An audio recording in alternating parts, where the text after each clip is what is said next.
Kemudian Mbak Lupita ini anak yang ke? Saya anak tunggal.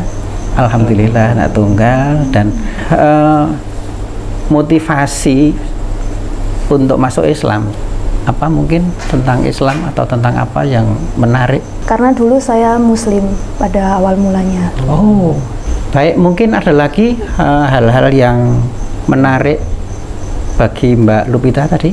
Mama saya nggak setuju kalau saya di Kristen. Jadi kalau udah besar gini kan saya bisa milih keyakinan mana yang harus saya pilih.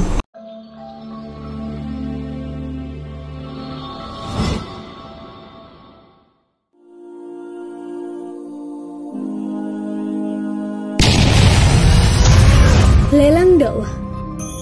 Lukisan legendaris bulan purnama karya Mary Sandia. Pelukis Indonesia yang diundang langsung oleh Raja Salman dilelang dengan harga terbaik yang donainya 100% akan kami gunakan untuk pembebasan lahan gedung dakwah terpadu Mu'alaf Center Hagia Sophia, Sulawesi Utara sebagai sentra untuk pembinaan, pelayanan, advokasi, dan pendidikan ribuan para mu'alaf binaan Mu'alaf Center Nasional Hagia Sophia di Sulawesi Utara.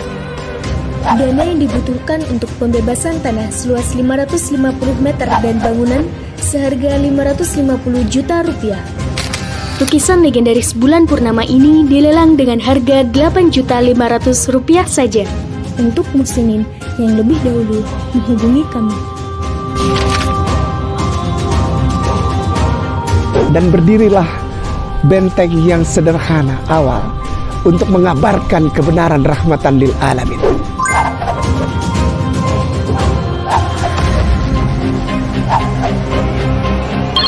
Assalamualaikum warahmatullahi wabarakatuh. Waalaikumsalam warahmatullahi wabarakatuh. Para pecinta kristologi, muslimin muslimat yang semoga diberkahi oleh Allah Subhanahu wa taala.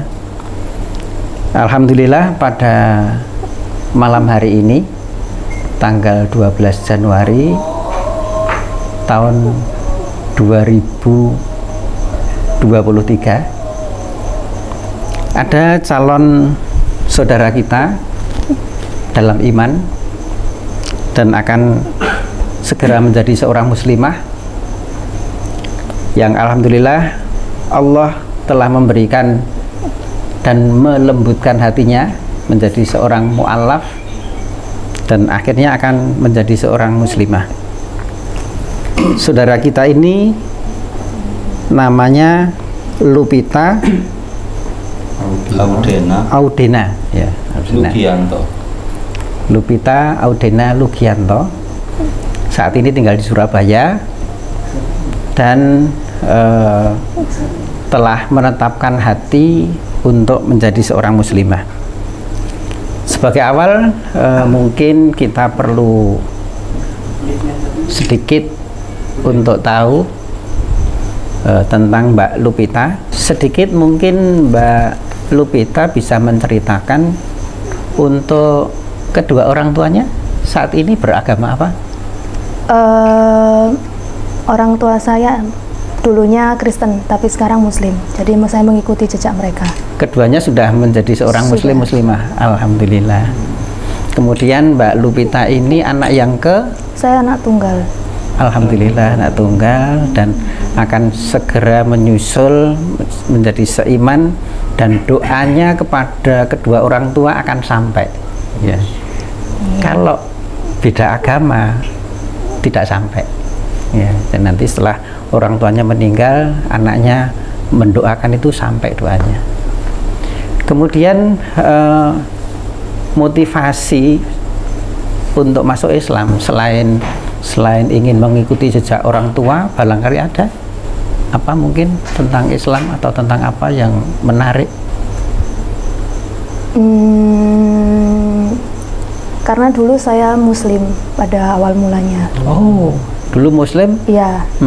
Terus saya pindah ke Kristen ngikut bapak saya. Oke. Jadi ketika Mbak Lupita masuk Kristen itu usia berapa? Kapan? SD, SMP? SD, mulai dari SD. SD sudah masuk Kristen? Iya. Kemudian SMP, SMA? Kristen. Masih Kristen, cukup aktif di kegiatan keagamaan. Mulai dari SD. Mulai dari SD aktif seorang. Saya mulai dari SD aktif, tapi saya dibaptis itu baru tahun 2020 apa 2021 gitu. 2021. Jadi termasuk baru juga ya dibaptisnya ya. Soalnya pas ya, tapi belajar Kristen udah dari SD. Gitu. Surat baptisnya ada. Surat baptisnya di tahun 2021 itu ya. 2021 kayaknya ya. Oke, baik. Pernahkah membaca Bible mulai awal sampai selesai? Baca apa? Selama menjadi Kristen. Oh, Alkitab. Pernahnya, oh Alkitab ya. Oke, membaca Alkitab. Pernahkah membaca dari awal halaman pertama terus sampai selesai? Kalau sampai selesai belum. Belum ya. Tapi baca iya. Ya, bagus. Baik, jadi gini, mungkin untuk para pemirsa Mu'alaf Center Ayah Sofia, pengalaman saya bicara dengan beberapa orang itu antara seorang Muslim dengan seorang Kristen itu beda.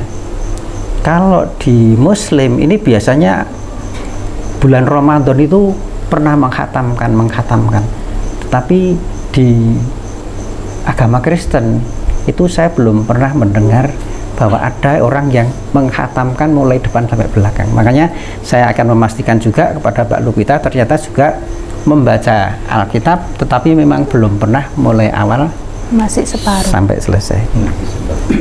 Baik, mungkin ada lagi hal-hal yang menarik bagi Mbak Lupita tadi, apalagi? Santai saja ini, santai saja, jangan terlalu tegang. Udah itu dulu sih. Itu aja ya. Memilih Islam lagi? Karena di hati kecil masih Islam. Karena kan memang dari lahir kan Muslim. Oh. Tuh. Terus ikut papa, mama saya Muslim. Ikut papa karena orang tua saya sudah pisah, saya tinggal sama papa saya, disuruh masuk Kristen gitu, ngikutin papa saya gitu. Okay. Tapi mama saya nggak setuju kalau saya di Kristen. Jadi kalau udah besar gini kan saya bisa milih keyakinan mana yang harus saya pilih. Baik. Tuh, kalau dari hati kecil sih masih milihnya Muslim. Oke, baik. Nah, ini yang kami juga perlu tahu ya Mbak Lupita ya. Jadi untuk ibu ya, manggilnya ibu atau mama? Mami, iya. Mami. Pastilah menginginkan ya, sangat-sangat setuju Mbak Lupita masuk ya. Untuk papa gimana komentarnya untuk ayah Anda? Saya sudah bilang kan orang tua di luar kota soalnya, nggak di sini. Di sini saya tinggal sendiri. Jadi saya sudah konfirmasi ke orang tua, nggak ada masalah. Nggak ada masalah ya. Oke, baiklah. Pemirsa sekalian, marilah kita segera mengikuti prosesi syahadat. Mungkin kali ini kita akan memberikan kehormatan kepada yang terhormat Ustadz Misbahul Huda. Kebetulan jadi tamu malam hari ini, jadi ini harus ada sesuatu yang gitu.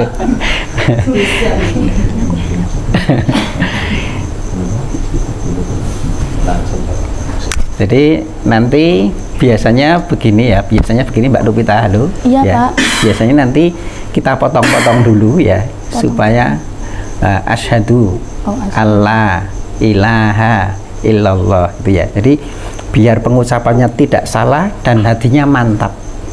Termasuk nanti artinya juga akan dituntut oleh beliau Ustadz Misbahul Huda. Iya. Udah lancar belum baca? Udah lancar sih ya. Coba. Dicoba dulu ya. Asyhadu alla ilaha illallah. Coba. Ya, tapi kan lupa Pak. Oke, saya tuntun sebentar ya. Saya tuntun sebentar nanti. Asyhadu alla ilaha illallah wa asyhadu anna Muhammadar Rasulullah. Weh, luar biasa. Lali. Aku bersaksi. Nanti artinya nanti beliau. Tapi ucapan udah lancar kok. Ya. Baik. Tapi nggak usah patah-patah. Bismillah. Kita ulangi lagi, ulangi lagi. Asyhadu alla ilaha illallah wa asyhadu anna Muhammadar Rasulullah. Ya, lancar. Bagus. Monggo dipersilakan kepada beliau Ustadz Misbahul. Artinya lancar dibimbing ya. Oke, monggo Ustadz.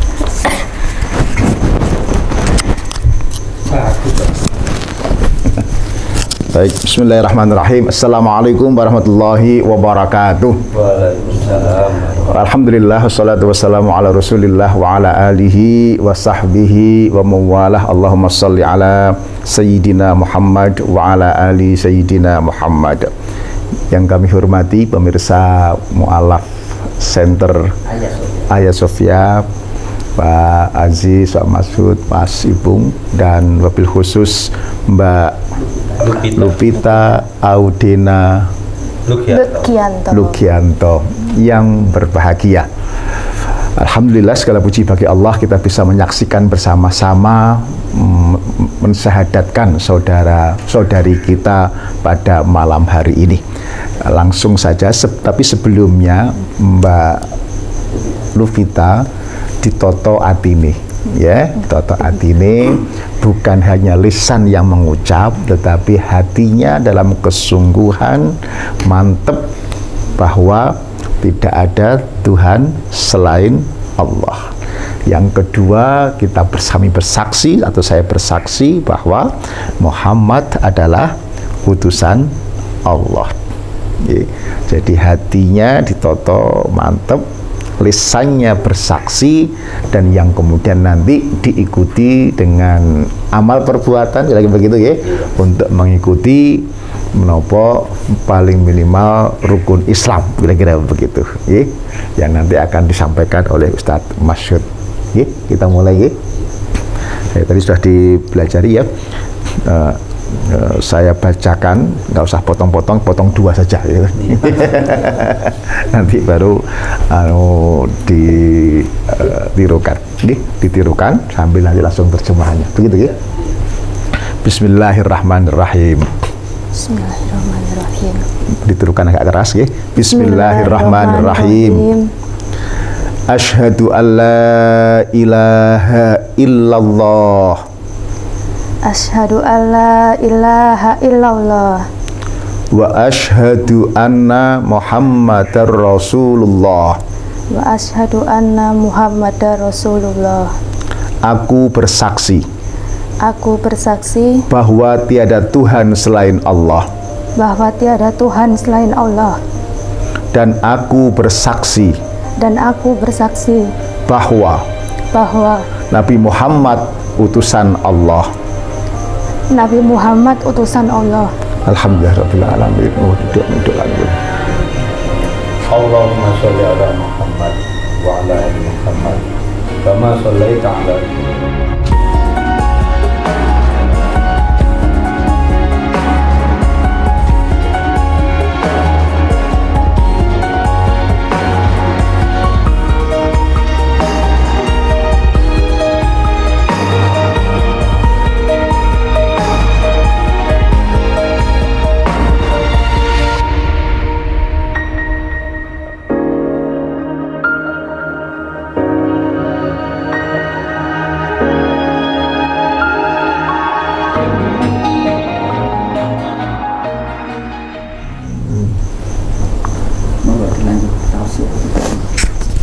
Assalamualaikum warahmatullahi wabarakatuh. Waalaikumsalam. Saudari Lupita, perlu diingat bahwa satu-satunya tujuan hidup kita ini hanyalah untuk menghambakan diri kepada Allah. Dan sama sekali bukan berarti Allah membutuhkan kita. Allah sama sekali tidak butuh kita. Nah, kita sudah susah payah hidup di dunia ini. Waktu kecil sudah belajar susah payah untuk merangkak. Setelah itu susah payah untuk belajar di sekolah, untuk mendapatkan banyak ilmu. Setelah itu kita bekerja juga susah payah, berkeluarga juga susah payah. Bukan enak. Ya, tampaknya enak ya wong wis duwe bojo gitu. Padahal kalau sudah punya anak, ngurusi anak juga susah payah. Kemudian kita mengumpulkan harta ya dengan susah payah juga. Setelah itu kita meninggal dunia tanpa membawa apa-apa dari hasil tetesan keringat kita. Kan itu ya. Mbak Lupita bekerja? Kerja. Susah payah apa suka? Suka ya. Nah, Tapi kan kalau menurut Darwin dalam bukunya The Origin of Species itu ya, itu ya sebenarnya juga menarik.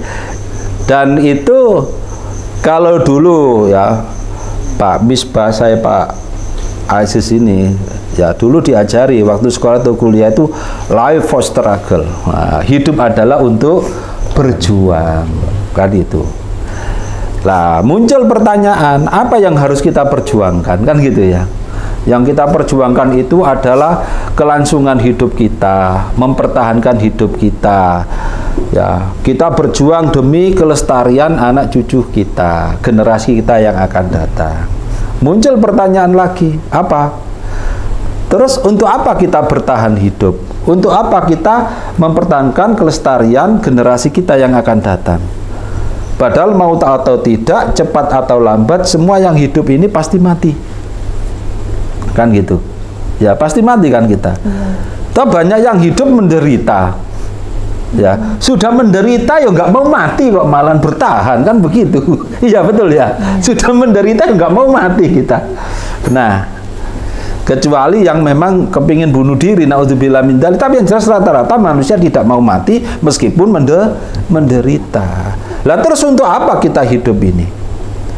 Lah oleh karena itulah di surat Al-Dzariyat ya, surat ke-51 itu ayat 56 sampai 58 itu Allah berfirman, A'udzubillahi minasyaitonirrajim, wa ma khalaqtul jinna wal insa illa liya'budun. Aku tidak menciptakan bangsa jin dan manusia ini kecuali hanya untuk menghambakan diri kepadaku. Jadi tujuan kitab itu hanyalah menghambakan diri kepada Allah.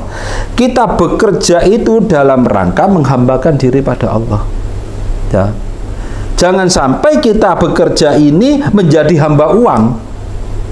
Ya. Akhirnya kita tidak nyaman bekerja.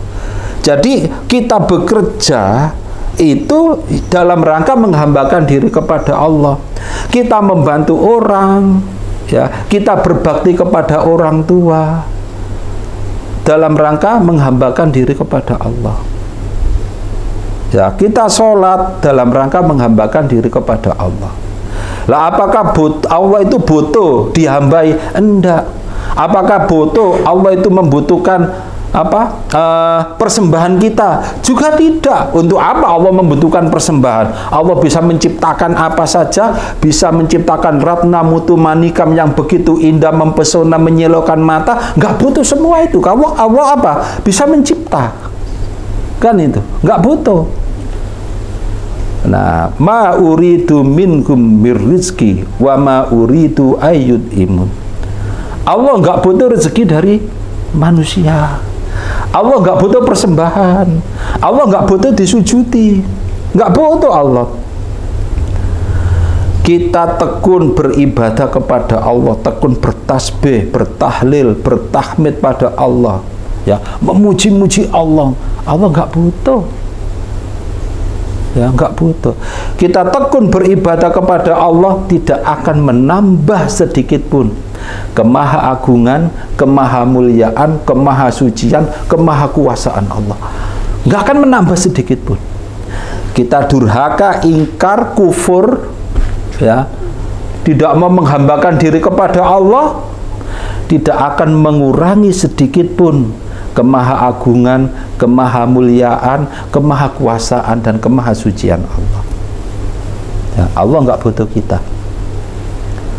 Malahan ketika orang-orang Israel di masa Nabi Musa itu merasa Allah yang membutuhkan dia, membutuhkan mereka, langsung dibantah oleh Nabi Musa.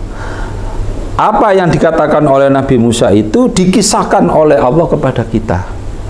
Di surat Ibrahim ayat 8 Allah berfirman, wa qala Musa in takfuru antum wa man fil ardi jami'a fa innallaha laghaniyyun hamid. Musa berkata waktu itu kepada Bani Israel. Sekarang Allah mengingatkan kita, Apa? In takfuru antum. Jika kamu ini kufur pada Allah, jangankan hanya kamu, waman fil ardi jami'ah, bahkan seluruh manusia ini kufur, durhaka, ingkar kepada Allah. Ya, fa innallaha ghaniyun hamid. Maka sesungguhnya Allah itu maha kaya. Maha kaya itu nggak butuh apa-apa, nggak butuh kita. Ya, nah kalau Allah mau membinasakan kita, membuat makhluk baru namanya manusia yang ganteng-ganteng, cantik-cantik, bisa, nggak ada masalah. Ya, nggak butuh kita. Nah, maka di situ disebutkan fa innallaha ghaniyun hamid. Sesungguhnya Allah itu maha kaya. Maha kaya itu berarti nggak butuh apa-apa. Hamid, maha terpuji. Nah, kita diingatkan oleh Allah surat Fatir ayat 15. Ya ayyuhan nas antumul fuqara'u ilallah wallahu huwal ghaniyul hamid. Hai manusia, sesungguhnya kamu itu amat sangat membutuhkan Allah. Ya. Sedangkan Allah nggak butuh. Ya. Allah nggak butuh kita. Ya. Karena apa? Allah maha kaya kok, nggak butuh kita. Kita yang butuh Allah. Hamid, lagi maha terpuji. Meskipun kita nggak mau memuji Allah, Allah otomatis sudah maha terpuji. Ini beda, mohon maaf, keyakinan Yahudi, keyakinan Kristen, keyakinan Buddha dan Hindu.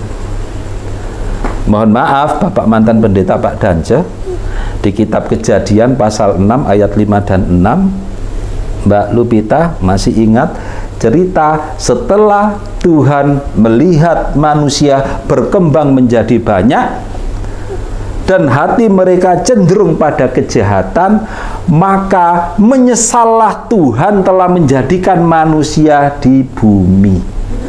Dan hal itu memilukan hatinya. Hati Tuhan pilu. Kenapa? Karena apa? Manusia sudah tidak mau mengikuti bimbingan Tuhan. Benar begitu, Bapak Pendeta? Betul. Ya. Nah, oleh karena itu nggak usah kaget kalau ada kisah seperti dulu di Tropodo ya. Pak Samsul Huda, rumahnya apa itu? Griya Mapan Santosa. Wah, itu dulu ada pendeta yang punya patung Bunda Maria. Katanya patung Bunda Maria ini menangis air mata darah. Lah, karena memang konsep Kristen, Tuhan membutuhkan sesembahan itu. Tuhan membutuhkan dibakti oleh manusia. Ya, Sang Yang Widiwasa dalam konsep Hindu membutuhkan persembahan. Makanya nggak usah heran di sana banyak persembahan apa itu? Sesajen-sesajen itu. Ya. Nah, jadi kalau sudah Islam itu, nah, copot keyakinan Tuhan membutuhkan Allah, nggak butuh sama sekali. Ya, kalau Yahudi Kristen memang. Ya, dan memang masih banyak orang Islam. Ya. Kalau mau ada adzan, apa? Berarti kita harus laporan kepada Tuhan. Allah nggak butuh dilapori. Itu kebutuhan kita itu. Kan gitu. Masih banyak kan? Oh, laporan. Untuk apa? Tuhan nggak butuh itu. Nah, jadi itu ya. Itu yang pertama. Kemudian yang kedua, apa yang diwajibkan dalam syariat Islam? Contohnya sholat wajib, puasa wajib. Di balik kewajiban itu adalah kebutuhan manusia. Kita sholat itu bukan kebutuhan Allah, Allah nggak butuh kita. Tapi kita ini yang membutuhkan bertemu dengan Allah, berdialog dengan Allah, curhat kepada Allah, memohon segala supaya problem-problem kehidupan yang mengitari kita, yang menyelimuti kita itu disirnakan oleh Allah. Jadi Allah nggak butuh sholat kita, tapi kita butuh sholat sebagai media kita berdialog dengan Allah.